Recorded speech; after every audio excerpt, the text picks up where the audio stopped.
yang terbaik untuk datang ke Komodo itu Mei sampai Juni.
Sejak menjadi taman nasional pada tahun 1980, habitat dan ekosistem bawah laut perairan Komodo benar-benar terlindungi.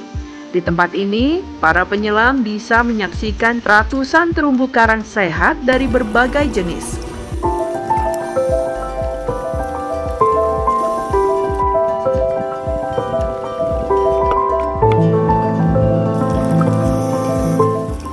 Kawasan Taman Nasional Komodo juga menjadi salah satu tempat terbaik untuk menyaksikan keindahan predator tertinggi di bawah laut, ikan hiu.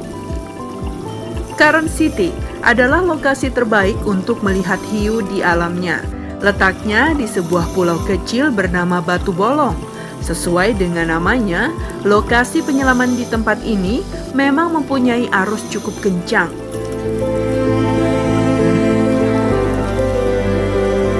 Meski kencang, Current City adalah lokasi terbaik untuk wisata menyelam di Pulau Komodo. Di tempat ini, para penyelam sangat mudah menemukan beraneka ragam ikan kecil hingga ikan predator yang berukuran raksasa. Seperti ikan kue gerong atau giant trevally ini, di kedalaman sekitar 18 meter, ikan berwarna keperakan dan berat mencapai 80 kg ini sering terlihat berpatroli mengitari karang di kawasan Current City.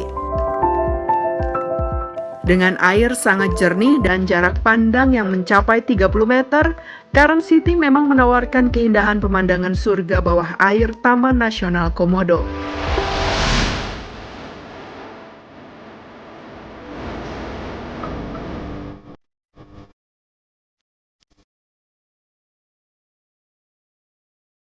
Dengan mudah, para penyelam bisa menikmati ratusan jenis terumbu karang berwarna-warni. Dan bila beruntung, para penyelam bisa bertemu ikan hiu yang biasa beristirahat di sela-sela karang. Ini adalah hiu sirip putih atau biasa disebut juga dengan hiu karang. Hiu jenis ini biasanya hidup di celah-celah terumbu karang di kedalaman 8 hingga 40 meter. Hiu sirip putih merupakan predator aktif dan menjadi predator puncak di perairan karang. Hiu memiliki ukuran tubuh hingga 1,6 meter, memakan hampir semua ikan yang berukuran kecil. Meskipun hiu ini adalah pemangsa aktif di lingkungannya, hiu sirip putih cenderung pemalu dan menghindari kontak dengan penyelam. Selain hiu, Di bulan-bulan tertentu, para penyelam bisa bertemu dengan pari manta, salah satu spesies ikan pari terbesar di dunia yang hidup di perairan Komodo. Itu yang terbaik untuk datang ke Komodo itu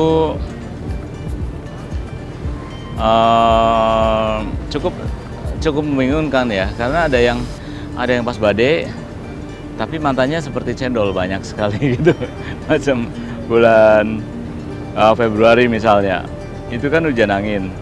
Tapi kalau mau melihat manta itu yang terbaik gitu di musim badai itu.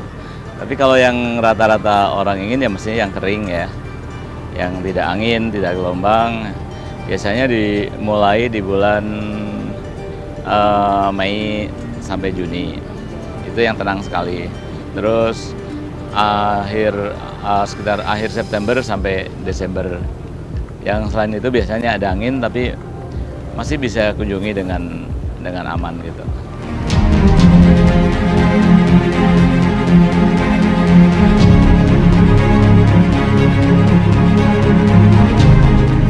Berkunjung ke Taman Nasional Komodo tak lengkap rasanya bila tak bertemu secara langsung dengan hewan purba dari Indonesia, komodo.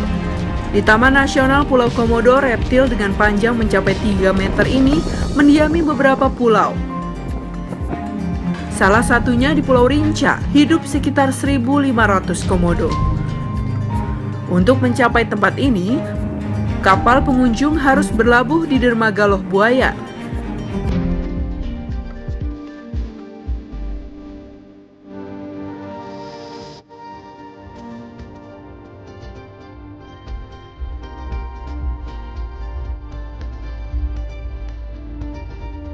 Dari sinilah petualangan trekking mencari komodo dimulai. Demi keamanan, setiap pengunjung harus ditemani oleh ranger atau petugas penjaga hutan di kawasan Taman Nasional Komodo.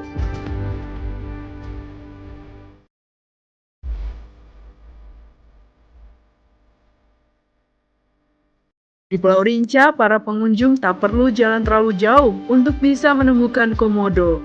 Setiap pagi, beberapa ekor komodo sering berkumpul di rumah milik para ranger. Komodo-komodo ini tertarik dengan aroma makanan yang dimasak oleh ranger.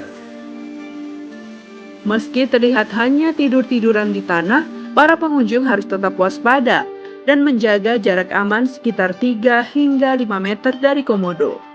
Jadi mereka berada di sini itu karena mereka mencium bau makanan dari dapur. Ya, mereka bisa mendeteksi penciumannya mereka itu dengan mengeluarkan lidahnya. Itu bisa sampai 5 km. Ya. Jadi kalau mereka lapar, mereka berburu sendiri. Dan sekarang itu kelihatannya hanya diam-diam saja karena mereka lebih aktif itu di pagi hari saja. Berburu kerbau, rusa, babi hutan, dan monyet juga. Tapi kalau untuk monyet itu mereka hanya mengandalkan kamuflasnya saja. Jadi di bawah pohon ketika monyetnya turun disangkanya kayu atau batu itu langsung diserang. Karena mereka larinya cepat, hanya untuk jarak dekat saja kurang lebih 20 km per jam. Ada berapa komodo di sini? Di sini populasinya 1.500-an. Berapa hektar? Di sini kurang lebih 19 sampai 21.000 hektar luas pulau-nya.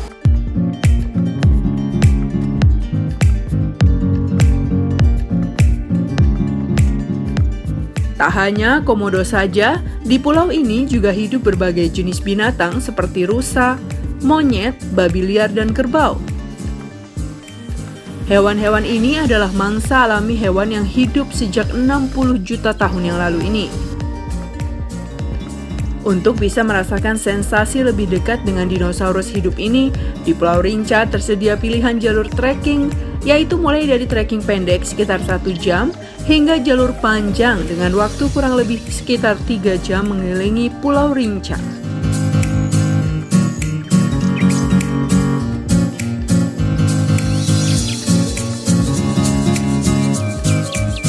Di pulau ini, para pengunjung juga bisa melihat lebih dekat sarang tempat komodo bertelur. Jadi ya ini sarangnya komodo, tapi sarang ini hanya untuk menyimpan telur saja, bukan untuk tinggal di sini. Jadi musim kawinnya itu start dari bulan Juni, Juli. Ya, setahun sekali kawinnya. Jadi kawinnya bulan Juni, Juli, dan hamilnya itu bulan Agustus. Terus bulan September dia datang sini untuk menyimpan telurnya. Jadi per satu betina itu bisa memproduksi telur itu 15-30 butir. Tapi tidak semuanya menetas. Jadi yang menetas itu 20-25% saja. Jadi tergantung temperatur dan predator yang ada di sekitar sarang ini. Tapi induknya jaga sarang ini hanya 3 bulan sampai musim hujan. Jadi untuk menyimpan telurnya, komodo menggali lubang, itu ada banyak lubang, tapi cuma satu lubang saja yang digunakan untuk menyimpan telur. Jadi lubang-lubang lain itu hanya untuk menipu predatornya. Setelah puas mengamati komodo dari dekat, para pengunjung bisa menikmati padang rumput kering terbuka dan sabana di ketinggian 670 meter di atas permukaan laut. Rerumputan yang gersang diselingi pohon nan hijau dan lautan yang biru, membuat tempat ini menjadi sangat eksotis dan tepat sebagai penutup kunjungan para wisatawan di Taman Nasional Pulau Komodo.